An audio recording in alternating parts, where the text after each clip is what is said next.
Ko sveiciens draugiem un draudzenēm, Dinamo Rīga līdzjutējiem, atbalstītājiem, vīriešiem, iespējams arī sievietēm, sievām, meitām, mamām. Nav jau nekāds noslēpums, jūs visi zināt, ka arī Dinamo Rīga ir iesaistījusies šajā vīriešu veselības mēneša akcijā vai Movemberī, pastiprināt pievēršot uzmanību šajā mēnesī, kaut gan to var darīt visu cauri gadu, bet novembrī, kad ir ūsu mēnesis vīriešu veselībai. Pirms tam arī diezgan daudz jums bijām stāstījuši, arī solījuši, ka būs arī ekspertu viedokļi, būs jautājumi, būs atbildes, būs diskusija, kam ir jāpievērš uzmanība vīriešiem, no cik gadiem, pastiprināti kādā līmenī. Un liels prieks, ka šodien laiku nelielai sarunai ar mums ir atradis un piekritis mūsu uzaicinājumam Dr. Pēters Vagānovs, urologs, latviski sakot, vai vienkāršā tautas valodā sakot, vīriešu daktars, pareizi? Jā, vīriešu ārsts. Dinamo Rīga ir iesaistījusies šajā Movember akcijā par to, ko mājās sakam par manām ūsām, tas, lai paliek citiem raidījumiem, bet tas ūsu mēnesis ir tāds, un arī mēs tā kā centāmies un izdarījām to mazāko, ko var izdarīt. Tas, noskujām bārdus, visu mēnesi audzēsim ūsas. Ja kāds prasa, kāpēc tev aug ūsas, mēs pievēršam uzmanību gan savai veču veselībai un aicinām un mudinām to darīt arī citus. Tad varbūt pašā iesaukumā ļoti vienkāršs jautājums. Vīriešu veselība, kad veselībai vīriešiem ir jāpastiprināta uzmanība jāpievērš? Vīriešu veselībai jāpievērš uzmanība ir tajā brīdī, kad viņš apzinās, ka viņš ir vīrietis. Jā, tātad, sāksim ar to, ka mūsdienās ir, man liekas, ka tas ir tā trendīgi un moderni sekot savai veselībai, ēst veselīgi, dzīvot veselīgi, sportot. Jā, un tātad savai veselībai būtu vēlams sekot, tā būtu tikai normāla lieta visu laiku viņai sekot. Ja? Attiecīgi tikai droši vien kaut kādos vecuma posmos būtu jāpievērš vairāk uzmanība kaut kādiem dzīves aspektiem. Ja? Tā kā, ja mēs runājam, par jauniešiem, 18, 20 līdz 30 gadiem, ja? Tad, viens ir tā kā vīriešu ārstam, man jāsaka, tad attiecīgi ir jāsako līdzi tam, kā mēs dzīvojam, ar ko mēs dzīvojam, jāsako līdzi savai, droši vien, savai seksuālai veselībai, jo no tā ir ļoti svarīga arī nākotnē tava reproduktīvā veselība. Tad ir jāatzīmē, jauniem puišiem, kas ir svarīgi, tātad sēklinieka vēzis, kas ir, kaut kādi 3 līdz 60 gadījumi Latvijā, un ir arī mums diezgan populāri cilvēki piemēri, kas nesen devušies aizsaulē, ar šo te slimību, Tātad, attiecīgi, tam būtu jāpievērš uzmanība, Protams, arī jauniešiem, kas diezgan profesionāli nodarbojās ar sportu, vajadzētu izzināt savas, zināt savas robežas, trenēties ar kaut kādu prātu un tā tālāk.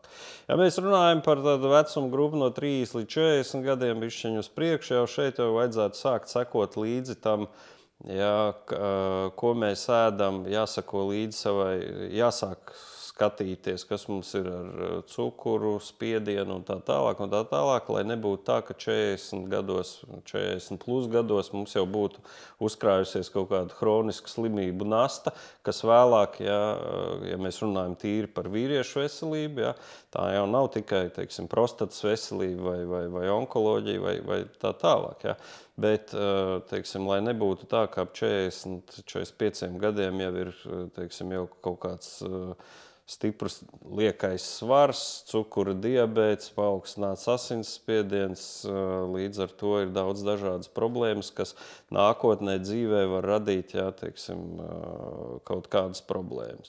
Un nākamais jau, ja mēs runājam par vīriesiem 45, 50 plus, šeit jau ir, ļoti rūpīgi jāsāk sekot līdzi savai prostatas veselībai.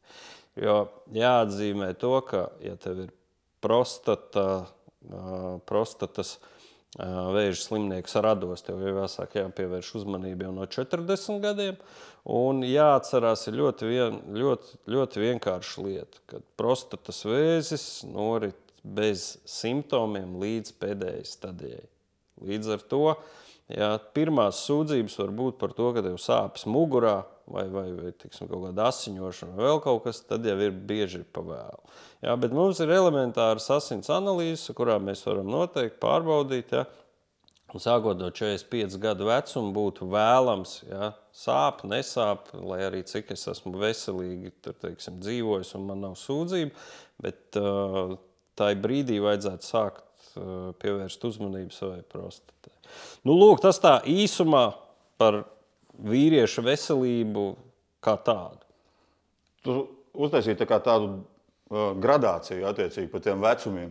Protams, ļoti labi, un tas tā arī ir, kad jebkurā vecumā veselībai ir jāpievērš uzmanība. No tavas personīgās pieredzes, no tavas prakses pie tevis vēršas apzināti pacienti pārbaudīt veselību, vai tomēr vairums ir, ka jau kaut kas notiek ne tā, kā vajadzētu notikt? Lielākā daļa vēršās, teiksim tā, ja mēs skatāmies uz jaunāku gada gājumu cilvēkiem, un tas, ko mēs esam sasnieguši caur mēdījiem un tā tālāk, ja, tad diezgan daudzi jauni cilvēki nāk pie urologa pārbaudīt savu veselību, ja, vēl bez sūdzībām. Arī daļa no tiem, kas gatavojās kļūt par vecākiem, atnāk pārbaudīt savu veselību, ja, teiksim. Bet, lai tā apzināti, pēdējos gados gan vairāk, ja, bet tāpat tās statistika rāda, ja, ka kaut kāds 70% vīrieši tā bez vajadzības tāpat tās, teiksim, pārbaudīties, nenāk. Ja. Tā kā līdz ar to lielākā daļa tomēr vēršās, ja ir kaut kādas sūdzības, un lielu daļu atved arī dzīvesbiedrs, sievas. Tā. Kā tev šķiet, kur ir tas paradoks? Es visu laiku arī daudzās citās intervijās, sarunās esmu salīdzinājis. Mūsu ķermenis ir mūsu mašīna. Tad, kad mūsu mašīnai ir jāaiziet tehniskā apskate, pirms tam jāuztais tehnisko apkopi, mēs zinām, ka tas jādara reizi gadā. Jaunākām mašīnām reizi 2 gados. Ja arī mums nav laiks, ja arī mums nav līdzekļi, mēs to vienmēr atradīsim priekš sava dzelža. Bet kur ir tas paradoks, ka mēs sevi nostādām zemāk nekā to savu spēkratu, ar kuru mēs pārvietojamies no punktu A uz punktu B? Jā, tāds paradoks ir, jo, man liekas, tas tā vēsturiski ir iegājies, ka teiksim, nav bijis, teiksim, tas tā ir iegājies, ka par savu veselību, teiksim, rūpēties un profilaktiski rūpēties par to, tas, neteiksim, ka tas nav bijis moderni, bet tas bija tā pieņemts. Ja, kad tev ir kaut kādas problēmas, tikai tad vai ciest zobus sakodušiem līdz pēdējiem, tikai tad griezties pie ārsta. Jā, bet, kā jau es teicu, nav tik traki, jo sabiedrībai, teiksim, izglītojoties, arī cilvēki sāk domāt uz priekšu un sāk investēt savā veselībā. Ja. Līdz ar to pēdējā laikā tomēr parādās tā, ka vairāk cilvēki nāk vienkārši pārbaudīties. Jā, tas ir novērojams. Bet tāds paradoks ir, jā, ka tu vairāk pievērs uzmanību savai mašīnai, par to rūpējies vairāk nekā par savu veselību. Kaut gan jāsaprot ir, jā, jo mēs investēsim tagad, jo nākotnē mēs ilgāk varēsim darboties, strādāt un dzīvot kvalitatīvāk. Līdzīgi kā zobārstiem, lai vai kā, šobrīd tā medicīna ir gājusi lieliem straujiem soļiem uz priekšu un ka reāli no zobārsta kā nevajadzētu baidīties, jo šobrīd jau viss notiek bez sāpēm, bet tāpat zemapziņā kaut kur sēž tās, sāk sāpēt zobs, labāk es apēdīšu ibumetīnu, pacietīšos, varbūt pa nakti pāries. Šitiem bailēm, kā tev šķiet no tevis kā no doktora urologa, baidās vai ir jābaidās? Nē, jābaidās nav. Un, jā, tieši tā, medicīna ir gājusi ļoti platiem soļiem uz priekšu, un tūlīt pat kaut kad pavasarī būs vēl jauns updates no Eiropas urologu asociācijas. Tiek gatavotas izmaiņas vadlīnijās, kurās būs novērošana. Jā, tā tad attiecīgi šeit, teiksim, lai nejauktu galvu, bet es gribu pateikt to, ka tā novērošana pacientiem, ja vīriešiem, profilaktiskās pārbaudes būs vēl draudzīgākas, vēl teiksim, tādas, saudzīgākas. Ja, jo ir tā, ka, ja mēs runājam par tehniskām lietām, ja, tad, kā mēs zinām, jaunām mašīnām ir, teiksim, 2 reizes pa 2 gadi tagad var iet, ja. Un te tāpat būs, ja būs labas analīzes un iedzimtība laba, ja, tad daļa vīriešu varēs arī neapmeklēt urologu vesels 5 gadus. Ja viņam 45 gados būs tur zināmi rādītāji, un tie ir asins analīzes rādītāji, ja, un tā zināmi rādītāji un iedzimtība būs ļoti labvēlīgi, tad viņš varēs nākt tikai uz 50 gadu jubileju. Ja?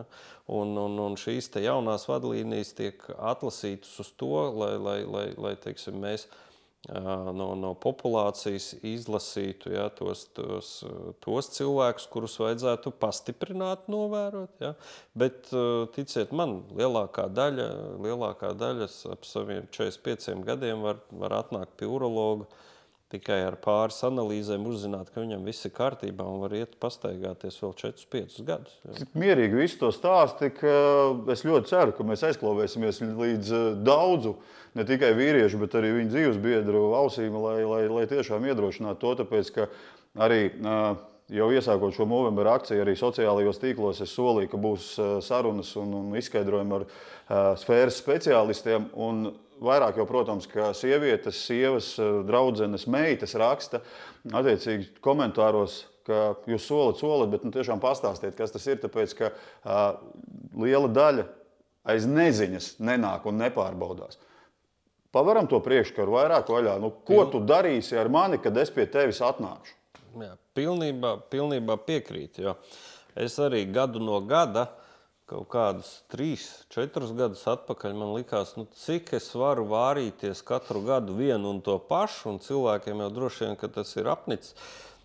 Un kaut ko tur sāku runāties, mēs tad runājāmies ar Ventu Sīli un tā kā mēģinājām rakt dziļāk un meklēt to vīrieša, kāpēc mums ir tas varbūt postpadomju mantojums, kāpēc tie vīrieši tā, mēs tur tā kā mēģinājām.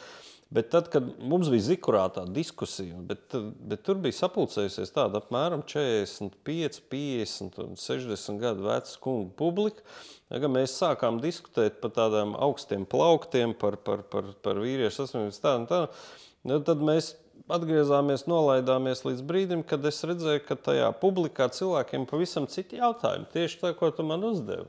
Kas ir PSA, kas ir mana prostata? Es domāju, jā, tomēr, un tad es atskāru, ka katru gadu, diemžēl, vai ne diemžēl, bet vienkārši katru gadu un jāturpina runāt ar cilvēkiem vienkārši par vienkāršām lietām. Lūk, tad, ja vīrietis sasniedz 45, ja mēs runājam tieši par prostatas veselību. Un tas ir tas jautājums attiecīgi. Protams, ka šajā vīriešu veselības mēnesī vairāk uz visām likstām vai attiecīgi vecuma grupām tiek likts uzsvars, bet, ja runā tieši par prostatu, atbildi man, kur man ir prostata. Jā, es nezinu. Ļoti vienkārši prostata. Jā, prostata ir tāds mītisks orgāns. Ja mēs palasam internetu, tur var tā galvu sajaukt, ka tur ir, jo katrs kaut kāds tas barības piedevu pārdevējs vienmēr mēģina tur prostatai piedēvēt kaut kādu maģisku spēku, saistīt viņu ar kaut kādu tur vīriešu. Patiesībā prostata tas ir, tā kā ļoti vienkārši runājot, tas ir tāds, medicīniskiem terminiem, tas ir ārējās sekrēcijas dziedzeris. Lai visi saprast, kas ir ārējās sekrēcijas dziedzeris, tas ir piemēram, siekalu dziedzeris. Mēs ieraugam citronu. mums izdalās siekalas. Mēs ieraugam, tagad tā nedrīkst runāt, tur sieviete vai kas nu kuram patīk, ja, un kas nu kuru tur seksuāli iekārdina, ja. Tai brīdī ieslēdzās mūsu prostata un sagatavo mūsu orgānus, viņi tā kā saeļo mūsu orgānus, dzimuma orgānus, lai mēs varētu veiksmīgi veikt dzimumu aktu. Viss, tas ir prostatas funkcija. Viņa izdala savu sekrētu, kas mums, teiksim, 90% no sēklas šķidruma sastāda prostatas sekrēts. Un viņa aptver urīna izvadu kanālu. Viss. Ja, tas ir dziedzers, un šī detaļa mums ir paredzēts 50-60 gadiem, pēc tam viņa sākās ar viņu problēmas. Problēmas sākās to, ka viņa var palikt lielāka un traucēt mums vienkārši čurāt. Ja, un otra problēma, kuru mēs nejūtam, bet no prostatas kapsulas, no ārējās daļas, ja, tā, kura neietekmē čurāšanu. Ja, tātad, un šī prostata mums atrodas starp urīna pūsli un urīna izvadu kanālu. Vienkārši runājot starp urīna pūsli un krāniņu. Ja. Un tajā vietā no ārpuses viņā, diemžēl, katram 10. vīrietim mūža laikā, 10%, ja, katram 10. vīrietim var attīstīties prostatas vēzis tajā. Ja. Un vēl jau vairāk, daļai no šiem vīriešiem šis te prostatas vēzis var attīstīties klīniski nozīmīgs, tas, kurš radīs simptomus un var radīt dzīvībai apdraudošas situācijas. Tas ir tā prostata. Un vēl jāzina par prostatu, ka tā prostata ražo tādu vielu, kas ir tā 99,9% raksturīga tikai šim te orgānam. Un viņa nelielās koncentrācijās ir asinīs. Un šo te vielu nosakot asinīs, mēs varam izteikt aizdomas, kā ar prostatu kaut kas nav kārtībā. Lūk, un tāpēc mēs urologi esam ļoti laimīgi tauta, jo mums ir tā asins analīze, kas norāda uz vienu to orgānu. Mums nav kaut kādi onkomarķieri, kuri varētu likt domāt par kaut kādu onkoloģisku slimību. Mums tieši šim te orgānam specifiska asins analīze. Līdz ar to sasniedzot 45 gadu vecumu, vajag uztaisīt šo te asins analīzi. Jā. Vienkārši asins analīze būs tāpat, kā tu taisi katru gadu, teiksim, visus tos līmeņus, holesterīnus, visus vitamīnus un vispārējo. Jā. Kas taisa, kas netaisa, jā. Reizi gadā tas jau, ja nemaldos, rekomendēts no 3-5 gadiem, jā, vispārējai veselībai sākt sekot savam cukuram, holesterīnam un tā tālāk, jā. Lūk, un tad ap 45 gadiem vienkārši jāieķeksē kopējā, jo tas ir kopējais asins stobriņš, un tur vajag ieķeksēt tikai to PSA, pie tam viņu arī reizi gadā apmaksā valsts. Ja, tā kā to arī var noteikt, un pēc tam, ja speciālists uzskata, tad viņu valsts apmaksā tik, cik vajag, tik, cik speciālists nosūtījumā, tik arī, ja mums vajag kontrolēt ik pa 3 mēnešiem, lūdzu kontrolējam ik pa 3 mēnešiem. Un tas ir viss, jā. Tas būtībā būtu arī viss, kā sagatavoties, jā, vizītei pie urologa. Protams, to, ko taisa reizi gadā, urīna analīze, ultrasonogrāfija, vēderdoma, nekā specifiski. Neviens neko tādu briesmīgu, tur neko specifisku nevajag taisīt. Šobrīd ar saviem Dinamo čaļiem kolēģiem tiešām visi gaida, ka pēc sarunas ar tevi mums būs nozīmēta tikšanās pie tevis. Bet neviens nav vecāks par 45 gadiem. Es šajā te mūsu kolēģu kompānijā esmu pieredzējušākais ar 41 gadu. Tagad tevī klausoties, tad man tā vizīte un asins aina ir tikai jāatliek, vai par to man vispār nav jādomā šobrīd? Tātad skatāmies, kur mums Dinamo čaļi ir. Jā. Tātad viņi ir, kā es teicu, tajā brīdī, kad ir, droši vien viņiem kā profesionāliem sportistiem, Te nav runa par sportistiem. Sportisti tas ir cits lauciņš, tas ir mūsu doktoriem. Šitie ir mūsu kolēģi, kuri arī ir nodzinuši bārdas, audzē ūsas, un tiešām mēs tā kā domājām, ka pēc sarunas ar tevi tad esam gatavi pārbaudīt prostatu, bet reāli? Reāli, tā. Tiem, kuriem ir, kā jūs minēju, ja ir tēvs, tēva brālis, vectēvs pa vīriešu līniju, ja ir prostatas vēzis bijis, ja, tad jāsāk nākt pie urologa no 40 gadiem. Ja nav nekā tāda iedzimta, ja, Un nav sūdzība, galvenais jāatcerās, ja nav sūdzība. Ja? Tas nenozīmē, ja ir sūdzības, ka vajag ciesties līdz 45 gadiem. Ne. Ja nav sūdzība, tad pie urologa pirmā vizīte jāieplāno aptuveni 45 gados. Pirmo reizi, tad ir jānosaka šis te, bet tad gan, ja, līdz tam, ja nav sūdzība, var tā kā pie urologa nenāk, bet tad gan ir sūdzības, nav sūdzības, kā jūs minējāt. Prostatas vēzis, tas ir nu, teiksim, ļoti klusa slimība līdz brīdim, kad viņi manifestējās, un tad ir bieži jau ir pavēlu. Līdz ar to, kā saka, ja no kolēģiem, kas ir jaunāki par 40 gadiem, sūdzības nav, sevi, teiksim, paši izmeklējot, nu, vienkārši runājot, pataustot olas, neko sliktu nesataust un sūdzību nav. Tā tālāk, ja, tad speciāli pie urologa jānāk nav. 100 punkti tagad pēc šīs sarunas neviens taustīs savas olas. Vai var uzticēt draudzenei, lai pataustu? Bet, ja nu, labi, katrs pārzina savu ķermeni, bet, teiksim, kas ir tas kaut kāds taustot, kam tev jāpievērš uzmanība, jo nu pēkšņi kaut kas ir savādāk. Ja kaut kas izmainās un kaut ko ne tā, tad nu, kaut ko satausti, kaut ko jaunu, nepazīstamu, tad labāk atnākt parādīt. Ja? Bet principā ir tā, sēklinieka audzējs, un šeit ir jautājums par nedēļām. Sēklinieka audzējs ir tāds, ka viņš pāris mēnešu laikā var izplatīties pa visu ķermeni. Līdz ar to ir tā, ja tu sev satausti kaut ko sēkliniekā, nesāpīgu, cietu, blīvu, formas izmaiņu vai vēl kaut ko, tad ir ātri jāaiziet pie urologa. Ja, tad gan. Ja, un tas ir tas, kas ja, par ko būtu jāuztraucās, jo, kā es teicu, tas sēklinieka audzēju atlikt nevar. Tur vajag nākt ātri. Ja. Nu, un, protams, savam sirdsmieram, protams, ja cilvēks sataust sev kaut ko, nu, tad labāk atnākt atrādīties. Jo sēklinieks ir tāds orgāns, kur ļoti viegli var izmeklēt, pats var izmeklēt, dakteris var pataustīt, ultrasonogrāfiju var uztaisīt, un sēklinieka audzējiem arī ir savi marķieri, ko var noteikt. Ja? Tu minēji par vēl sūdzībām, kādas vēl sūdzības, jau kaut kādas trauksmes signāli, kuriem it kā tu nepievērš uzmanību, bet kuriem tomēr būtu jāpievērš uzmanību, ja tas ir, kas tie tādi varētu būt? Nu, trauksmes signāli, tādi, kā es minēju, ja mēs runājam par prostatas vēzi, tad tādu nav. Pilnīgi neko nejūt? To parāda asins analīze, un tāpēc ir jābūt šīm profilaktiskajām pārbaudēm.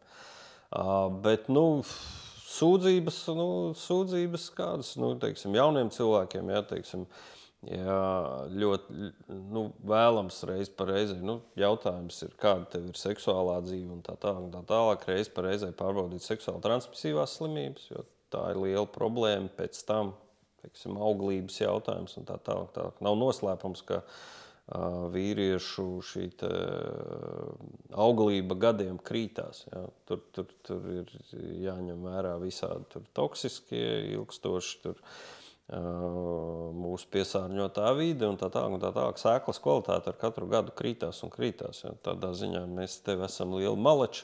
Ja. Mums laikam tur nā. Bet tas ir, ja. Un tam būtu jāpasako līdzi. Ja. Un protams, jā, kā jau mēs runājam, vīriešu veselība, jā, tā nav tikai dzimuma orgānu veselība. Vēl ko gribētu atzīmēt, ka mūsdienās diezgan arvien jaunāka un jaunāka populācija paliek, kas slimo ar nierakmeņiem. Jā, tas ir interesanti, jo cilvēki aizvien jaunāki un jaunāki paliek iespējams, ka tas ir slodze, aizņemtība, aizmirstās, padzerties, jo nierakmeņa slimības galvenais profilaks, tas skar ne tikai vīrieši, bet arī sievietes. Ja? Nierakmeņa slimības profilaksē galvenais ir šķidrumu lietošana adekvāti. Ja mums ir liela fiziska slodze, aizmirstam padzerties, vienkārši aizmirstam padzerties, jā, aizvien biežāk novērojam. Ja? Šeit arī būtu vēlams laicīgi kaut vai reizi gadā uztaisīt to ultrasonogrāfiju pēc 30 gadiem. Jā, tas varētu parādīt. Nu, jā. Bet tādā ziņā nav tik traki. Nav tur tā, ka visiem kā Baltkrievijā uz Polijas robežu jāmaršē tagad ir. Bet, jā. Es vienkārši pastāstīšu to mītus, tu viņus vai nu apstiprini, vai nu apgāzi. Jo atkal jau atgriežoties pie savu čaļu apņēmības pēc sarunas ar tevi, doties pie tevis ar nolaistām biksēm, lai mums bāž vienā vietā kaut ko, lai pārbaudītu vēl kaut ko.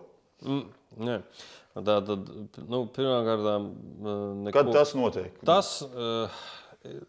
tas notiek? Tas ir tā, principā kaut kad tas notiks. Bet, redziet, ir tā, ka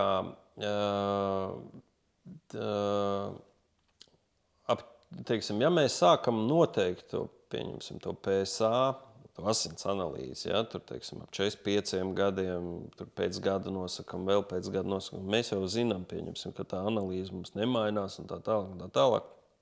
Teorētiski var, teiksim, galvenais ir kā no kā visi baidās, tas ir tā prostatas pārbaude, tur ar pirkstu taustīšanu un vēl tā tālāk. Ja. Teorētiski šis te izmeklējums, viņš ir kaut kad jāveic un kaut kad ir jāpataust. Pieņemsim, pirmajā apskats brīdī vienu reizi var būt, ka tas ir jāizdara, jo redzi, kas ir. Zem 1%, un tas zem 1% gadījumu, ja, ir tādi briesmīgi agresīvi vēži, kuri neražo, kurus nevar noteikt nekā savādāk. Ja. Tikai, teiksim, kuri neražo šīs asinis sastāvu neizmaina un tā. Viņi ir ļoti agresīvi, un tos var agrīnā stadijā sataustīt ar pirkstu.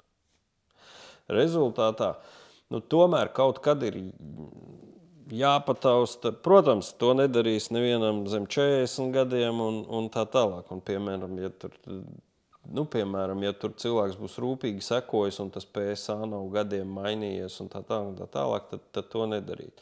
Bet tici man, daudz, teiksim, es nezinu, pazemojošāk, apkaunojošāk, pašam cilvēkam psiholoģiski daudz grūtākas lietas ir.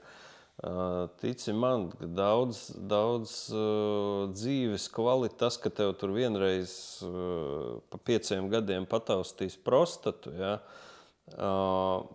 tas neko tev neizmainīs. Ja. Cita problēma ir, ja mēs konstatējam ielaistu prostatas vēzi. Ja. Tad atvaino man, ja, jo tāds mīts pastāv, ja, kad, teiksim, ja es sākšu ārstēt tur un kaut ko darbošos savu prostatu, ja, man tur sāksies problēmas kaut kādas tur dzimuma dzīvi, man tur būs tieši otrādi. Ja tu ielaidīsi savas problēmas ar prostatu, tad gan tā ārstēšana paņems gan tavu dzimumu dzīvi, gan problēmas varbūt ar saturēšanām, gan vispārējais. Tas būs daudz dzīves kvalitāti graujošāki visi pasākumi, ja, nekā viena profilaktiska apskata, ko mēs liekam šeit uz svara kausiem. Ja. Tā atkal tehniskās lietas, ja, vienreiz pārbaudīt, paskatīties, ka tev tur, es nezinu, bremžu šķidrums drusciņi tek, ja, vai pēc tam nolidot ar to mašīnu, nepaņemot līkumu no kraujas nolidot, ja, salīdzināmās lietas, ja. Reāli, tad es tā dzirdu un klausos, un arī tiem jautājumiem galvā ejot cauri, ka kāda no meitenēm rakstē savu vīru, sūta viņš neiet, tēti sūta viņš neiet, kāpēc? Un tad atbildēja tikai un vienīgi dēļ tā, ka viņam ir bail no tā, ka dakteris ar pirkstu pārbaudīs viņam prostatu? Redzi, jautājums ir atkal. Pirmkārtām, neviens tur nebūs 3 sanitāri skotelēs, kas viņu turēs un negribi, lai tev tausta to prostatu, netaustam, uztaisam vismaz PSA.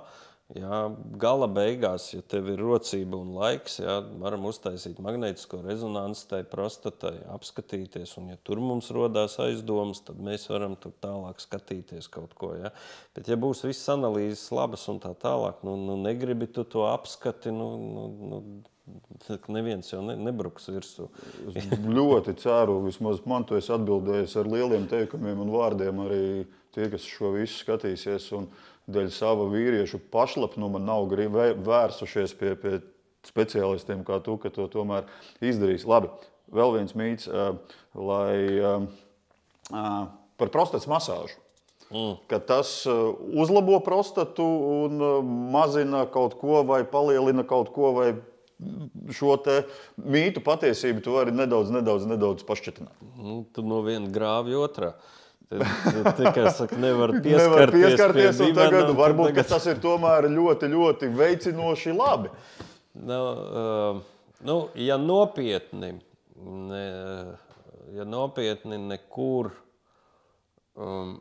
nekur nevienās vadlīnijās, tādās puslīdz nopietnās, un arī īpaši nopietnus tādus pētījumu datus es neesmu redzējis, ka šī te orgāna bakstīšana ar pirkstu kaut kā uzlabotu vai mazinātu vai tieši otrādi kaut ko ietekmētu tajā prostatā. Līdz ar to ir kaut kāda neliela grupa pētījumi, kuri tur kaut kādus iekaisumus, kaut kādus tur sekrēta sastāvēšanos, kaut ko. Bet man liekas, ka vienkārši, ja regulāri dzīvo dzimumdzīvi un iztukšo to prostatu un tas dziedzers strādā, starp citu ir prostatas veselībai, bieži man jautāja, vai nodarbošanās ar seksu kaut kā regulāri dzimumdzīve, vai tas kaut kā ietekmē prostatas veselību. Līdz nesenam laikam es teicu, ka es nezinu, tāda pētījuma nav, bet tagad ir pētījumi un ir pierādīts, ka prostatas veselībai ļoti labi, tā skaitā prostatas vēža profilaksei vismaz 8 dzimumakti mēnesī. Ja? Tas ir lielākā daļa, kuriem es pasaku, skatās griestos, un saku, ko tu skaiti? Tev taču nav vēl tie gadi, ja? Vajadzētu sanākt 2 reizes nedēļā. Ja, bet attiecīgi, jā. Bet par prostatas masāžu es pateikšu, ka man nav tādu datu, kas apliecinātu jā vai nē, ka tas ir labi vai slikti. Ja kādam patīk, es arī neko sliktu tur nesaredzu, bet es tādu ārstēšanu nepiedāvāju un arī nepraktizēju. Tad patiesībā no jums nav jābaidās, un jūs nemaz neesat tik briesmīgi, kā varbūt kāds to domā, kurš pie jums vēl nav bijis. Nē, mēs neesam. Kā es teicu, kaut kādā raidījumā, jo ap gadiem 40, 45 tev jāparādās draugam urologam. Pie kuras tu vari atnākt, aprunāties reizi gadā par savu veselību un tā. Jo, piemēram, ja mēs runājam tīri par vīriešu veselību, un tagad paliksim prostatu, piemēram, drusciņu malā, ja pie manis atnāk pacients, un viņam pirmās sūdzības ir, pieņemsim, erekcijas traucējumi. Ja? Nespēja noturēt erekciju, tad vienkārši runājot, nespēja noturēt stīvu krāniņu, tik cik ilgi vajag. Ja? Ja? Un tie parasti vīrieši ap 45 gadi ar tādu, 45, 50 gadi, ja, viņš sāk just, ka kaut kas nav kārtībā un tā tālāk. Ja, un šajā brīdī es kā urologs, bet es jau sāku strādāt jau kā vispārējās prakses ārsts, jo, pieņemsim, erekcijas traucējumiem varbūt 100, un tā nav tāda atsevišķa slimība. Tas ir kaut kā izpausme. Tā ir aizberga redzamā daļa. Tās ir sūdzības, par ko cilvēks atnāca. Nereti atklājās nediagnosticēts cukura diabēts, aknu, nieru, vairoga dziedzera problēmas, tur gala beigās tur kaut kādas sirds problēmas iznāk ārā, nediagnosticētas, tur asinsspiedieni un tā tālāk. Līdz ar to jā, tam vīrietim pie šīm te sūdzībām jāveic vispārēja izmeklēšana. Jā. Jo lai sekmīgi ārstētu erekcijas traucējumus, erekcijas, tas krāniņš ir tā kā barometrs, viņš rāda, ka kaut kas nav kārtībā organismā. Jā, un tai brīdī, teiksim, ja mēs ārstējam prostatu, kā es teicu, un to prostatas veselību, tur viss ir samērā vienkārši. Jā. Tur 1, 2 asins analīzes, urīna analīze, sonogrāfija, viss, kas man vajadzīgs. Ja mēs runājam, teiksim, par erekcijas traucējumiem, tur jāizmeklē viss. Jā. Tā kā es teicu, jā, tad ap 40-45 gadiem tev jāparādās ārstam, urologam, ar kuru tu vari apspriest šīs problēmas, un viņš tev arī, teiksim, izmeklēs un visu norādīs virzienu, kurā doties. Pēter, es teikšu tev milzīgi paldies. Un vienīgais, ko tu domā un kā tu attiecies pret šo mūvemberi, vīriešu veselības mēnesi, vai tas ir forši, ka tiešām vismaz ar to ūsu palīdzību, ar šādām te sarunām, kā tu teici, arī katru gadu par vienu un to pašu zināšanu, atkārtošanu smātu, un iespējams, ka mēs tiešām aizklavēsimies līdz kādam, un varbūt skaļi skan, bet ar šo runāšanu iespējams arī kāds vecis tiks izglābts. Jā, es domāju, ja mums ir kaut kas, pie kā pieķerties, lai būtu tas novembris, tas vīriešu veselības mēnesis, ja, un es domāju, ka tas nav slikti, kad vismaz reizi gadā mēs atceramies. Protams, mums kā sabiedrībai, urologu asociācijai, ģimenes ārstiem un tā tālāk, mums tagad attīstās arī pacientu biedrības, ja, un vīriešu veselības biedrības. Ja. Tas tam būtu tā kā jāpilina, jāatgādina visu cauri gadu garumā. Ja. Bet mums ir kaut kādi pieturas punkti, ja, tur tā pati tēvu diena, ja, kas mums tur ir kurā brīdī, kur mēs atceramies, ka mums ir vīriešu tēvi un tā tālāk. Ja. Un tāpat šis te ūsu audzēšanas mēnesis. Kāpēc ne? Reiz gadā dabūsim arī savu zaļo tehnisko uzlīmi, lai varētu pie šīs tēmas atgriezties atkal pēc gada. Jā. Paldies tev!